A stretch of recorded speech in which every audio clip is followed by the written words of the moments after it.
हम बात कर रहे हैं फ्रांसीसी क्रांति की। जैसे हमने देखा कि फ्रांस में राजतंत्र था, उसके बाद बहुत सारे घटनाक्रम के बाद गणतंत्र की स्थापना हुई। लेकिन फ्रांस की स्थिति कुछ वर्षों तक तनावपूर्ण रही। लुई जो 16 सम्राट थे, उन्होंने संविधान पर तो हस्ताक्षर कर दिए क्योंकि उन्होंने जनता का मूड भांप लिया था। लेकिन पर्शा उसके साथ, उसके राजा के साथ उसकी गुप्त वार्ता भी चलती रही। अब ये सब देखकर जो आसपास के इलाके थे, आसपास के जो देश थे, उन्होंने ये सोचा कि अब हमें ऐसा लगना पड़ेगा क्योंकि घटनाएं हो रही हैं। उन्होंने कहा कि हम सेना भेजेंगे। लेकिन इस योजना पे पहले अमल होता है, मतलब जो आसपास के देश हैं, नेशनल असेंबली जो थी आपके फ्रांस की 1792 में पर्शिया और जो ऑस्ट्रिया है उसके विरुद्ध उन्होंने युद्ध करने का जो प्रस्ताव है वो पारित कर दिया। अब लोग आ गए, लोग इसमें जमा होने लगे, स्वयंसेवी सेना में भर्ती होने लगे। और क्योंकि अच्छा, ये लोग आने क्यों लगे इतने सारे? उनको लगा कि हम राजा और कुलीन वर्ग जो है उसके खिलाफ लड़ाई कर रहे हैं। उनके देशभक्ति के तराने वो गाते थे कि जैसे हम लोग कहते हैं भारत माता की जय, उस तरीके से वो भी देशभक्ति के तराने गाने लगे। और एक कवि साहब थे, रोजेट दी लाइल, उन्होंने मार्सिले लिखा था। और ये मार्सिले जब पहली बार पेरिस से ये स्वयंसेवी जो सेना में भर्ती हुए वो कूच कर रहे थे या फिर जा रहे थे, पहली बार उन्होंने ये गीत गाया था। और यही गीत, इस गाने का नाम जो है मार्सिले कहा गया, हो गया। और फ्रांस का ये राष्ट्रगान है अभी भी, मार्सिले। ये इसकी कहानी है, मार्सिले कैसे फ्रांस का राष्ट्रगान बना। अब सभी को, जितने भी क्रांतिकारी युद्धों से जितनी भी हो रही थी, जनता को ही क्षति हो रही थी, कठिनाइयां हो रही थी। और क्योंकि पुरुष चले जाते थे मोर्चे पर, तो जिम्मेदारी औरतों पे आ जाती थी, घर परिवार की, रोजी रोटी की। अब ऐसा लग रहा था, देश की आबादी बहुत बड़ी आबादी थी, उनको लग रहा था कि ये जो क्रांति है इसके सिलसिले को आगे बढ़ाना चाहिए। क्योंकि 1791 तक भी जो संविधान जो बना था, 1790 तक भी अमीरों को ही राजनीतिक अधिकार प्राप्त थे। आपने जैसे देखा था कि केवल 40 लाख जो जनता है, 2.8 2.8 अरब में, करोड़ में, केवल उनको ही ये अलाउड था कि वो वोट कर सके। तो फिर बातचीत होने लगी, तो इसमें बहस होने लगी, बातचीत होने लगी। तो एक जैकोबिन क्लब ये बड़ा सफल हुआ, जिसका नाम पेरिस का एक पहले जो अतीत में भूतपूर्व कॉन्वेंट ऑफ सेंट जेकब के नाम पर पड़ा था। और ये राजनीतिक समूह का अड्डा बन गया। यह ध्यान रखिए, जैकोबिन आने वाला है अभी, इसीलिए जैकोबिन का मैंने यहाँ पर डिस्कशन किया। महिलाएं भी सक्रिय हो गई। जैकोबिन जो क्लब है उसके सदस्य कहाँ से आते थे? वो समाज के जो कम समृद्ध, यानी कि जो गरीब, समझ लीजिए गरीब वर्ग से आते थे। छोटे दुकानदार हैं, कारीगर हैं। जैसे अगर इनको श्रेणी में बताऊं तो जूता बनाने वाले, पेस्ट्री बनाने वाले, या घड़ी साज, घड़ी जो बनाते हैं, छपाई जो करते हैं, नौकर हैं, और जो डेली वेज मजदूर है, दिहाड़ी मजदूर जिन्हें हम कहते हैं, इनके नेता बने मैक्समिलियन रोबेस्पियर। अब जैकोबिनो के एक बड़ा वर्ग था, उसने जो गोदी कामदार है या जो गोदी कामगार है उसकी तरह ही जो धारीदार लंबी पतलून पहनने का निर्णय किया। ध्यान रखिए, जैसे गोदी कामदार होते हैं, इसकी तरह ये लंबे पतलून उन्होंने पहनने का निश्चय लिया। ये ऐसा क्यों किया? जो समाज के जो फैशन वाले वर्ग थे, जो घुटने तक, खासतौर पर घुटने पर पहने जाने वाले ब्रिचेस, घुटन्ना जिसे कहते थे, उससे कुलीन पहनने वाले कुलीनों से खुद को अलग करने के लिए ऐसा किया। यानी कि उन्होंने लंबी पैंट्स पहनना शुरू किया ताकि जो ज़्यादा कुलीन है, जो नीचे तक पहनते थे, उनसे वो अलग दिख सके। अब ये समझ लीजिए कि ये ब्रिचेस पहनने वाले कुलीनों की सत्ता समाप्ति के ऐलान का उनका तरीका था कि भाई अब आपका समय गया, अब हमारा समय आ गया है। एक शब्द इसमें आया है, कॉन्वेंट। कॉन्वेंट का मतलब होता है धार्मिक जीवन को समर्पित समूह की इमारत। मतलब ऐसी इमारत, ऐसी जगह जहां पर धर्म के लिए उसको डेडिकेट किया गया है, धर्म का काम होता है। ये आपका सौक्लांत बिना ब्रीचेस वाले दंपतियों का चित्र है।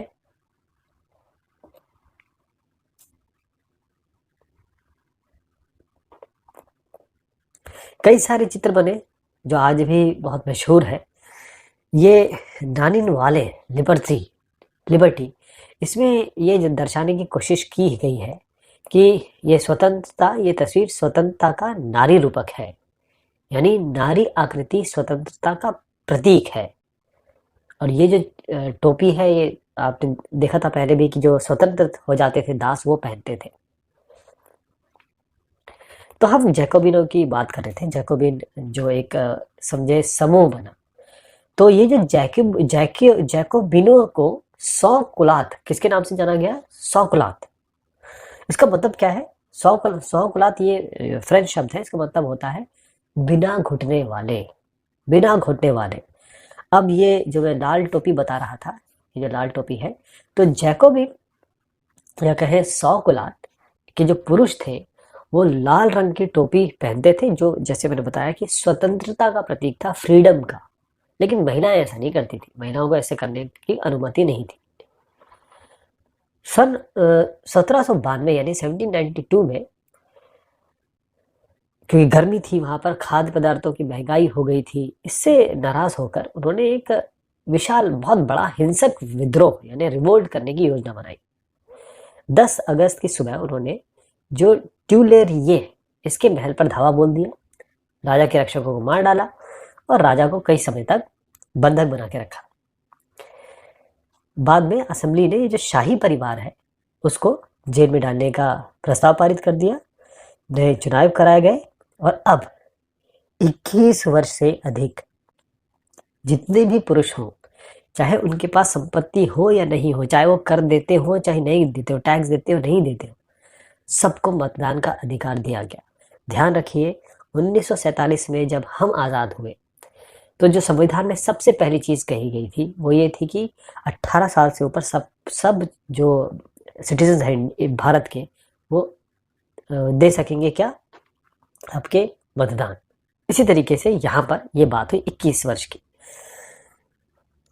नवनिर्वाचित जो नई असेंबली बनी उसको कन्वेंशन का नाम दिया गया, वो उसको कन्वेंशन कहा गया।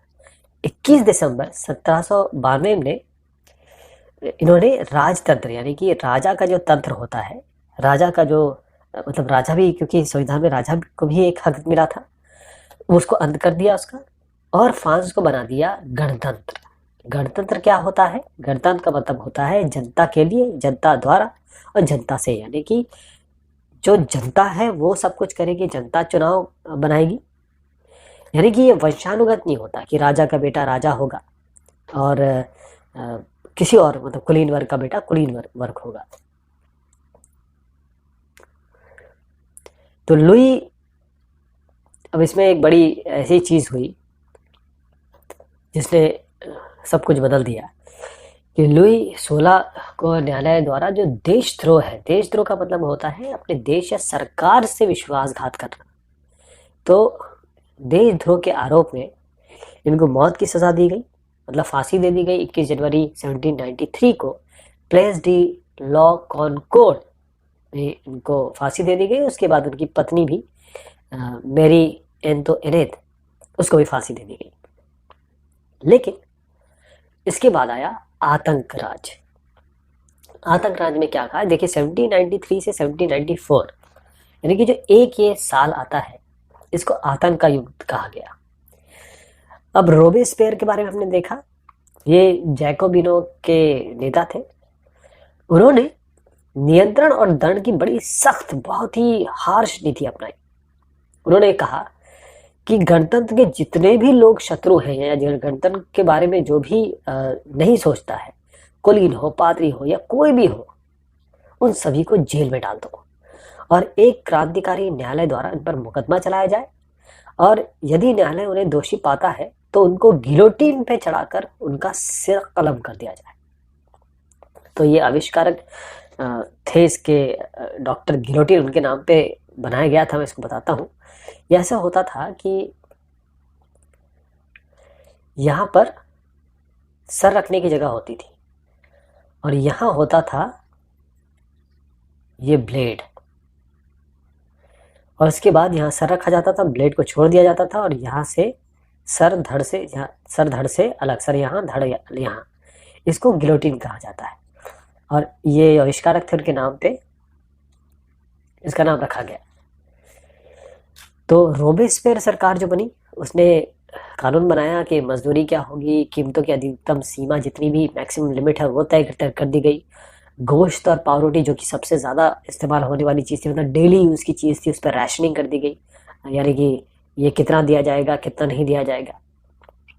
अब किसानों को जो अपना अनाज है शहरों में ले जाकर सरकार द्वारा जो कीमत तय की गई है उसी पर बेचना होगा। जो महंगे सफ़ेद आटे हैं उसके इस्तेमाल पर रोक लगा दी गई कि ये महंगा सफ़ेद आटा नहीं बिकेगा।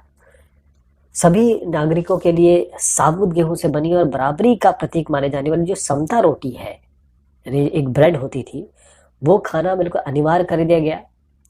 और बोलचाल में भी चेंज किया गया, जैसे परंपरागत तरीके से महाशय और महोदया, ये फ्रांस में बोला जाता है मॉन्सियूर यानी महाशय, मदाम, हाउ, हेलो मदाम, महोदय के लिए यूज किया जाता था।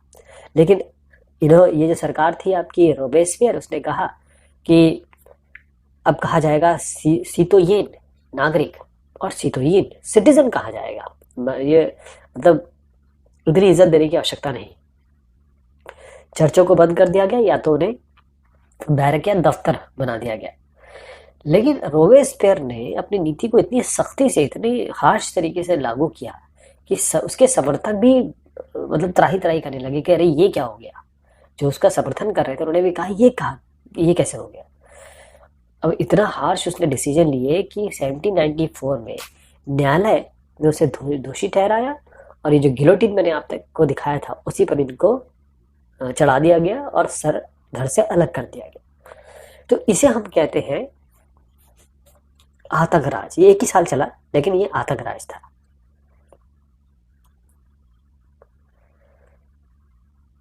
उसके बाद अच्छा, ये एक चित्र में बता दूं, ये इसमें क्या होता था कि जनता से वफादारी हासिल करनी चाहिए जो क्रांतिकारी सरकार थी, उसके लिए उन्होंने काफी उत्सवों का आयोजन किया, यानी कि जनता खुश भी रहे। तो ये उसका एक चित्रण है। डायरेक्टरी शासित फ्रांस। अब जैकोबिन सरकार के बारे में हमने देख लिया, जैकोबिन को गिलोटिन में चढ़ा दिया गया था। जैसे जैकोबिन सरकार गई उसके बाद जो मध्य वर्ग है, उसके बाद मध्य वर्ग के जो संपन्न तबके हैं उनके पास सत्ता आ गई। तो नया संविधान के तहत क्या था कि जिनके पास संपत्ति नहीं है, यानी कि संपत्तिहीन तबके को मताधिकार से वंचित कर दिया गया था कि जिनके पास संपत्ति नहीं है उनको हटा दिया जाए, उनको वंचित कर दिया जाए। इस संविधान में 2 चुनी गई विधान परिषदों का प्रावधान था, यानी कि 2 विधान परिषद होंगी और इन परिषदों में 5 सदस्यों वाली एक कार्यपालिका थी जिसे डायरेक्टरी, इसलिए इसको डायरेक्टरी शासित फ्रांस कह रहे हैं हम लोग, डायरेक्टरी। तो ये इन परिषदों ने 5 सदस्यों वाली एक कार्यपालिका यानी कि एग्जीक्यूशनरी डायरेक्टरी को नियुक्त किया। और इस प्रावधान के जरिए जो जैकोबिनों के शासनकाल वाली एक, जिसमें था कि एक व्यक्ति होगा और एक व्यक्ति केंद्रीय जो कार्यपालिका है उससे बचने की कोशिश की गई कि किसी के हाथ में, एक ही आदमी के हाथ में पावर ना आ जाए। लेकिन बहुत इनमें भी आपस में झगड़ा होता था और उन्होंने कोशिश की कि ये परिषद उन्हें किसी को बर्खास्त कर दे। तो डायरेक्टरी की राजनीतिक अस्थिरता से सैनिक तानाशाह, अब ये हमने देखा कि इन्होंने कोशिश तो की थी कि जो जैकोबिन सरकार में हुआ वो ना हो, लेकिन उनमें भी कई लूप होल नजर आ गए कि डायरेक्टरों का झगड़ा विधान परिषदों में होता था, तो परिषद उन्हें बाहर निकालने की चेष्टा करती थी। तो ये अस्थिर थी, ये जो तकनीक अपनाई गई ये भी अस्थिर थी। तो सैनिक तानाशाह नेपोलियन बोनापार्ट, इनका उदय हुआ। तो सरकार के स्वरूप में ये जो परिवर्तन हुए उसके दौरान स्वतंत्रता यानी कि फ्रीडम, विधि सम्मत समानता यानी जो भी रूल्स बनाए हुए हैं उसके हिसाब से सबकी इक्वालिटी, सबकी बराबरी, और बंधुत्व प्रेरक आदर्श बने रहे।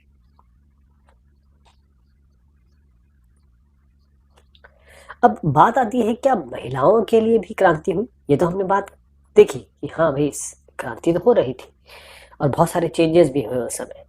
क्या महिलाओं के लिए भी क्रांति हो रही थी? यहाँ पर एक चित्रण है कि महिलाएं पेरिस से वर्साए वर्सेलिस जिसे हम कहते हैं जाकर राजा को अपने साथ लेकर लौटी थी। ये वर्साई की ओर कूच करती पेरिस की औरतों का चित्रण है। तो महिलाएं पहले से ही बहुत शुरुआत से ही फ्रांसीसी समाज में इतने अहम परिवर्तन लाने की जो गतिविधियां हो रही थी उसमें शामिल थी। इससे क्या होगा कि उनकी जो हालत है वो भी सुधरेगी, ऐसा उनका मानना था। क्योंकि जो तीसरी स्टेट की बहुत सारी महिलाएं थी वो केवल अपना घर चलाने के लिए, जीविका निर्वाह के लिए काम करती थी। सिलाई बुनाई, कपड़ों की धुलाई करती थी, बाजारों से फल फूल सब्जियां बेचती थी और संपन्न घर जो थे उनमें काम करती थी, जाके घरेलू काम, मेड का काम करती थी। बहुत सारी वेश्या वृत्ति भी करती थी, यानी कि अपना सेक्स ट्रेड में थी।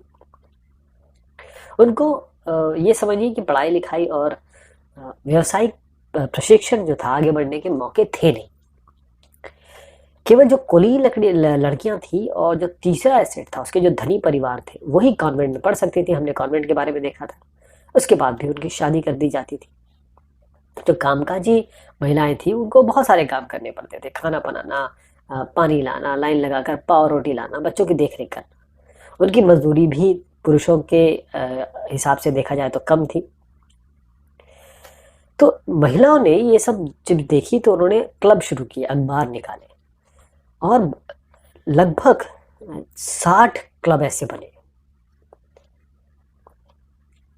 उनमें एक क्लब था the society of revolutionary and Republican women, सबसे मशहूर था। मांग ये थी कि उन्हें पुरुषों के समान सारे अधिकार प्राप्त होने चाहिए।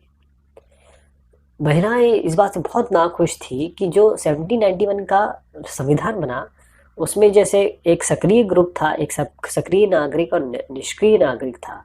इनको निष्क्रिय नागरिक बना दिया गया। महिलाओं ने जो मताधिकार है, वोट है, असेंबली के लिए चुने जाने और जो राजनीतिक पदों के लिए उन्होंने कहा कि हमें ये मिलना चाहिए, मांग रखी। तो नई सरकार में उनके हितों का प्रतिनिधित्व होना चाहिए। तो पहले जो प्रारंभिक वर्ष थे उसमें जो क्रांतिकारी सरकार थी उसने उनके जीवन में सुधार लाने के लिए कानून बनाए, ऐसी बात नहीं है। विद्यालयों की स्थापना के साथ ही सभी लड़कियों के लिए जो स्कूली शिक्षा है उसको अनिवार्य कर दिया गया। कोई अब कोई भी उनके मर्जी के खिलाफ उनकी शादी नहीं कर सकता। और लोगों ने जब शादी की तो एक कानून में उसको पंजीकरण होना था, यानी कि शादी अगर आपने की है तो उसको कानूनी आप पहले जाके रजिस्टर करिए। और तलाक को कानूनी रूप दे दिया गया। अब महिलाएं जो है व्यावसायिक प्रशिक्षण, यानी कि अब ऐसे प्रशिक्षण जैसे हमारे यहाँ जो ITI वगैरह होते हैं उस तरीके से प्रशिक्षण ले सकती हैं, कलाकार भी बन सकती हैं, अपने खुद के व्यवसाय चला सकती हैं। लेकिन फिर भी इनका संघर्ष जारी रहा। उसके बाद क्या हुआ कि जो आतंक राज आया, जैसे हमने जैकोबियन वाला जो आतंक राज देखा, उसमें महिला क्लबों को बंद करना और जो उनकी राजनीतिक गतिविधियां हैं उस पर प्रतिबंध लगाना, उनको रोकना इस चीज से, उसका कानून लागू कर दिया। इसलिए बहुत सारी महिलाओं को गिरफ्तार किया गया, कईयों को फांसी में भी चढ़ा दिया गया। जैसे ये आप देखें कि क्रांतिकारी महिला ओलम दे गूज, इनको भी फांसी पर लटका दिया गया था। ये बहुत दिनों तक चलता रहा मताधिकार के लिए कि हमें भी वोटिंग करने का अधिकार दिया जाए, हमें भी समान वेतन दिया जाए। अब क्रांतिकारी आंदोलन के दौरान जो फ्रांसीसी महिलाएं हैं उनकी राजनीतिक सरगर्मियों की प्रेरक स्मृति के रूप में जिंदा रखा गया। और साथ में ये समझिए कि इतना सब कुछ मेहनत करने के बाद 1946 में फ्रांस को भी ऐसा कानून पारित करना पड़ा, ये कहें कि महिलाओं को भी वोटिंग का अधिकार मिल गया, क्योंकि इसके लिए इतनी जद्दोजहद हुई।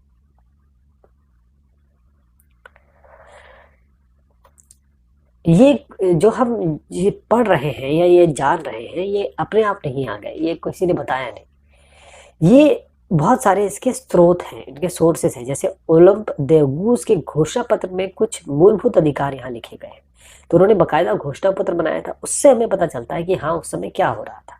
ऐसे ही यहाँ पर देखिए कि जो जैकोबिन राजनीतिज्ञ थे शोमित, उन्होंने कुछ आधार थे महिला क्लबों को बंद करने के निर्णय को उचित कैसे ठहराया, तो हम ये जानते हैं उस समय कि हाँ वाकई महिलाओं के खिलाफ क्या हुआ था। तो ये हमारे स्रोत हैं जो बाकायदा डॉक्यूमेंटेड है, प्रिंटेड है, लिखित है। ये एक एग्जांपल देखिए, एक की बेकरी की दुकान पर महिलाएं कतार में लगी है, बेकरी यानी कि मात्र रोटी पाव के लिए।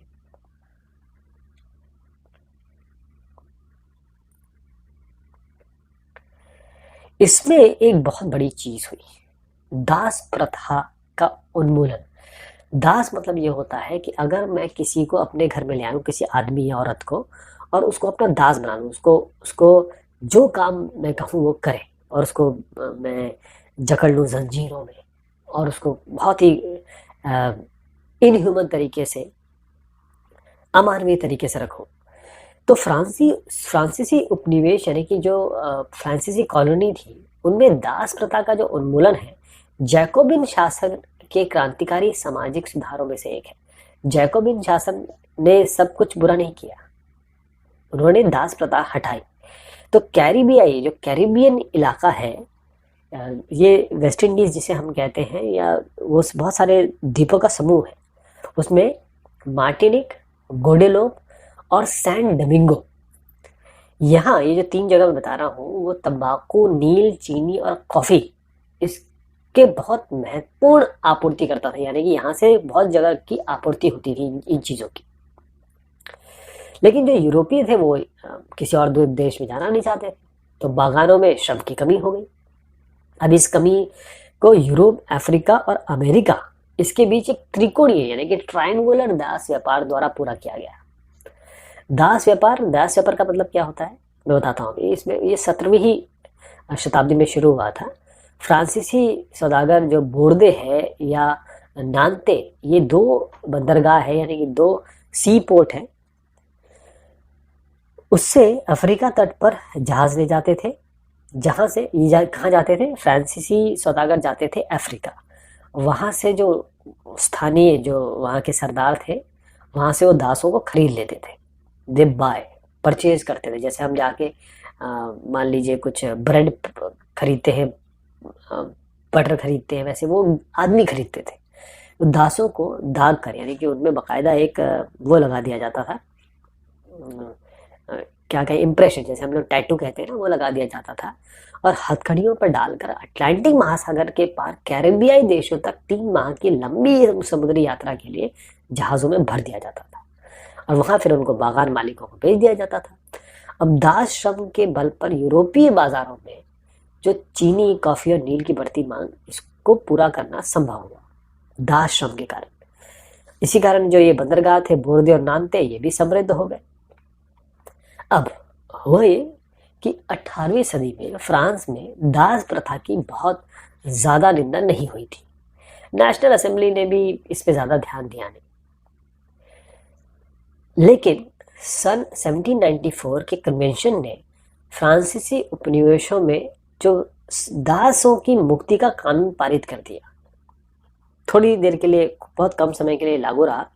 10 वर्ष के बाद नेपोलियन ने दास प्रथा जो है दोबारा शुरू कर दी। बागान मालिक जो थे, अपने आर्थिक हित सुधारने के लिए या साधने के लिए अफ्रीका के निगरो लोगों को गुलाम बनाने की उनको स्वतंत्रता मिल गई कि आप निगरों को गुलाम बना लीजिए। तो फ्रांसीसी उपनिवेशों से अंतिम रूप से दास प्रथा का उन्मूलन 1848 में किया गया। कब किया गया? 1848 में दास प्रथा खत्म हुई। ये निग्रो एक शब्द आया है इसमें।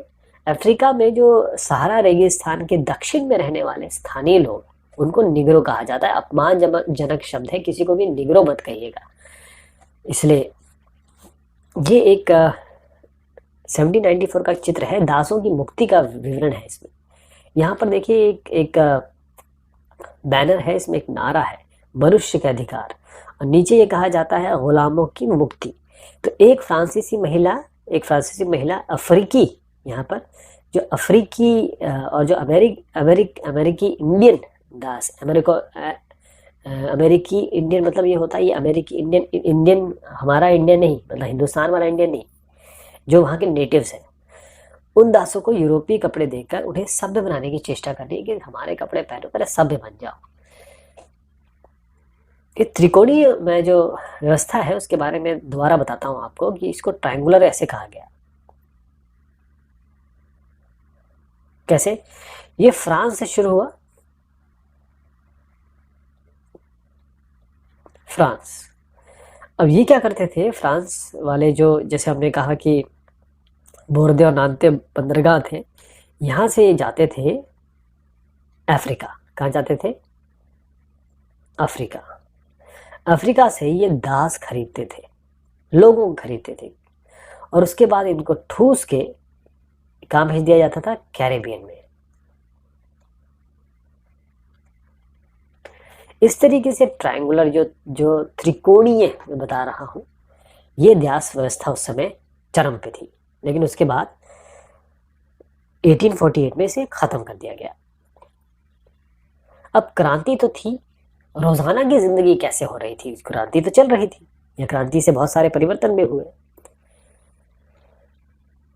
सन 1789 के बाद के वर्षों में फ्रांस के जो पुरुष हैं, महिलाएं हैं और जो बच्चे हैं, उनके जीवन में बड़ा परिवर्तन आया। क्रांतिकारी सरकार ने कानून बनाया कि जो स्वतंत्रता और समानता है, फ्रीडम और इक्वालिटी है, उसके आदर्शों को रोजाना की जिंदगी में उतारा जाए। बैस्टिल का जब विध्वंस हो गया, उसके बाद 1789 की गर्मियों में जो सबसे महत्वपूर्ण कानून आया वो था सेंसरशिप की समाप्ति। यानी कि पहले क्या होता था, कोई भी सामग्री अगर आपको बाहर लानी है तो वो जो भी उस समय राज कर रहा है उसके आंखों से होके गुजरेगी। वो उसे पहले देखेगा, उसमें सही चीज लगी तो ठीक है, नहीं तो उसके हिसाब से अगर गलत चीज लगी तो उसे हटा देगा। लेकिन जैसे ही ये सेंसरशिप की समाप्ति हुई, अखबार निकले, पर्चे निकले, पुस्तक निकले, छपी हुई तस्वीरें निकली, और ये बहुत जगह पहुंच गई। ये प्रिंट हुआ एक्चुअली, और ये बहुत जगह जब पहुंच गई, और उसके बाद ये भी देखिए कि लोगों ने कोशिश की नाटक, संगीत और जो उत्सवी जुलूस है ये भी करना शुरू किया, क्योंकि कई लोग उसमें पढ़ नहीं पाते थे, शिक्षित नहीं थे, तो ये जो नाच गाना था उससे ज्यादा लोगों तक बात पहुंचाई गई।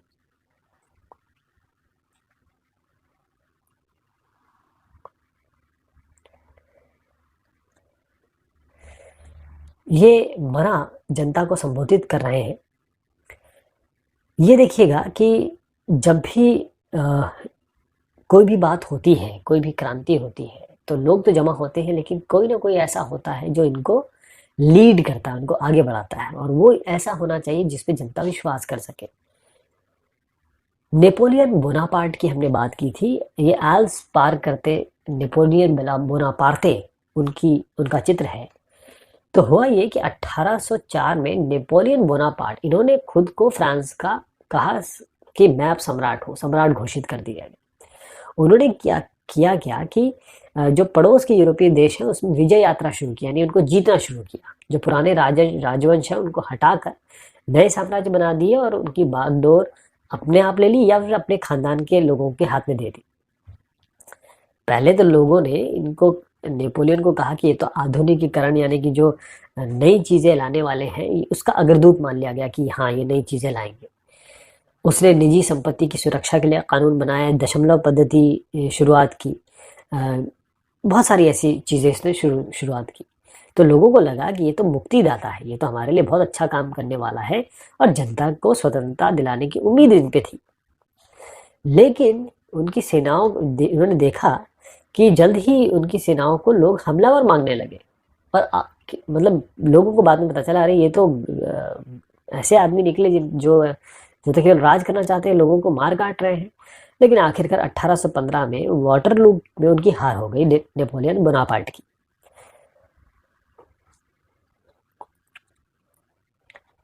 अब ये देखिए कि जो स्वतंत्रता और जनवादी अधिकार, उसके विचार फ्रांसीसी क्रांति की सबसे महत्वपूर्ण विरासत है। हमने फ्रांसीसी क्रांति क्यों पढ़ी? क्योंकि वहां पर जो रिवोल्ट हुआ वो किस कारण से हुआ? पाव रोटी के लिए हुआ, या लोगों की हालत के कारण हुआ, दास प्रथा के कारण हुआ, महिलाओं की जो समस्या थी उनके कारण हुआ, बहुत सारे कारण थे। और क्या क्या हुआ ये देखा हमने। अब ये सब जो चीजें आई वो इतनी आगे बढ़ी, जैसे टीपू सुल्तान हो गए, राजा राम मोहन राय हो गए, ये क्रांतिकारी फ्रांस से जो विचार निकले उससे इन्हें प्रेरणा मिली। तो इसीलिए फ्रांसीसी क्रांति बहुत ज़रूरी हो जाती है, और बहुत ऐसी चीज़ थी जिसने दुनिया के आप समझिए सोच में परिवर्तन लाया। तो ये बात हुई फ्रांसीसी क्रांति की। बहुत शुक्रिया, बहुत मेहरबानी आप सभी की।